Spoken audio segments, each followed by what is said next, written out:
کھانے کے دوران گفتگو منع ہے، کھانے کے درمیان گفتگو کا کیا حکم ہے؟ ابو حذیفہ نواب شاہ سے۔ کھانے کے دوران گفتگو بالکل جائز ہے، لیکن ایسی گفتگو جس سے کھانے میں ٹینشن نہ ہو۔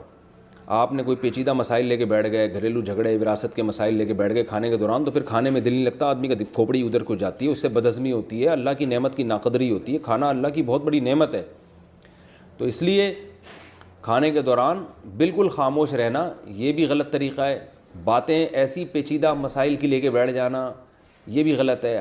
ہلکی پھلکی باتیں جو گپ شپ والی، اور بھائی کیا حال ہے، کیسے پکے کوفتے، کیسے لگ رہے ہیں، تھوڑا نمک تیز ہو گیا، چلو آئندہ کم کر دیں گے، اور سناؤ کیا ہو رہا ہے، تو یہ ہلکی پھلکی گپ شپ والی باتیں کر سکتے ہیں، بلکہ کرنی چاہیے۔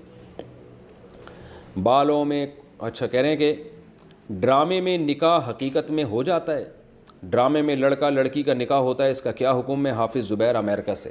اس میں علماء کی دو رائے ہیں۔ بعض علماء کہتے ہیں ڈرامے میں نکاح ہو جائے گا، ڈرامے میں طلاق دی تو طلاق بھی ہو جائے گی، اور ان کی دلیل بھی بڑی مضبوط ہے۔ حدیث میں آتا ہے ثلاث جدہن جد وہزلہن جد، تین چیزوں میں حقیقت بھی حقیقت، مذاق بھی حقیقت، اس میں سیریس ہونا ضروری نہیں ہے، اس میں ایک نکاح ہے اور ایک طلاق ہے، اور غلام کو آزاد کرنا بھی اسی میں ہے۔ تو نکاح بھی مذاق میں بھی ہو جاتا ہے اور حقیقت میں بھی ہو جاتا ہے۔ لیکن دوسری طرف بعض علماء کا موقف یہ ہے، اور میرا رجحان بھی اسی طرف ہے، کہ ڈرامے میں اصل میں مذاق میں نکاح نہیں ہو رہا، بلکہ ایک کہانی ہے جس کو ریپیٹ کیا جا رہا ہے، اس کو حکایت کہتے ہیں۔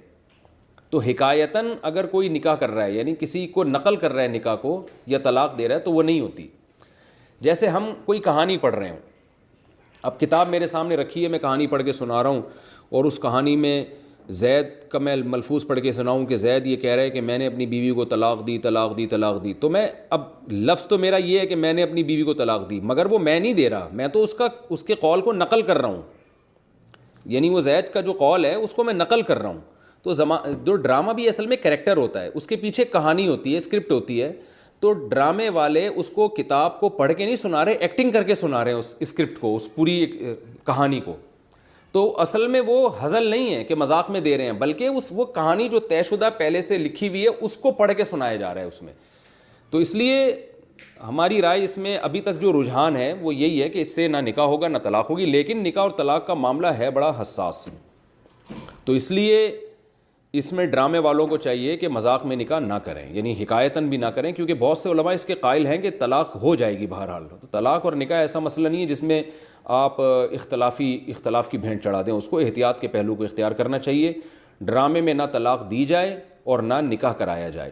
ہاں کچھ تدبیریں ایسی ہیں جس سے ڈرامہ بھی رہے گا، وہ علماء سے پوچھی جا سکتی ہیں۔ اگر کوئی ڈرامہ، وہ تو ڈرامے بنانا جائز نہیں ہے، لیکن اگر کوئی بنا ہی رہا ہے تو نکاح اور طلاق سے بچنے کے لیے علماء سے رابطہ کیا جا سکتا ہے۔ کوئی ایسا بے غبار طریقہ ہو کہ ڈرامہ بھی ہو جائے اور نکاح بھی نہ ہو، اس کے کچھ تدبیریں ہوتی ہیں، کچھ ورڈنگ تھوڑی سی ایسی چینج علماء کر کے دے دیں گے جس سے وہ نہ نکاح ہوگا، بالاتفاق نہ تو نکاح ہوگا اور نہ ڈیورس ہوگی، طلاق ہوگی۔ تو ایسے طریقے ہوتے ہیں، لیکن یہ کہ